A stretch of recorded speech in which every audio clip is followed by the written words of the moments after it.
Warsaw has wasted no time in pressing for a stronger European and NATO response. Prime Minister Donald Tusk, addressing the Polish parliament, described the incident as a wake-up call for Europe.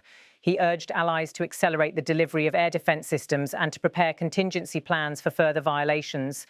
The Polish government has also requested additional NATO air patrols along its borders and called for stricter sanctions against Moscow. Domestic political pressure is mounting, with opposition parties demanding clarity on how Poland will prevent such incidents in the future. For ordinary Poles living near the border, the events have reignited memories of the Second World War, when their country was caught between powerful adversaries. Local media carried images of families taking shelter in basements as military aircraft roared overhead. Observers say the events of September 10th could mark a turning point in the trajectory of the war. For nearly 2 years, the conflict had remained largely contained within Ukraine, despite periodic fears of spillover. With the violation of NATO airspace, the risk calculus for Western leaders may now change. Security analysts note that while Article 5 has not been triggered, the precedent set by Russia's drones is alarming.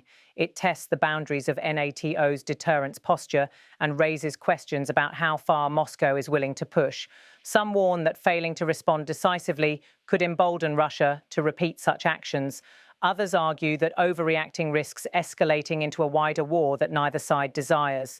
For now, European leaders are walking a delicate line between deterrence and restraint. Beyond the immediate crisis, von der Leyen used her address to reinforce Europe's commitment to Ukraine and to collective defence. Her words were not only directed at Moscow, but also at European citizens who may be growing weary of the war. By invoking solidarity with Poland, she linked the defence of Ukraine's borders to the defence of Europe itself. The applause that followed suggested her message resonated.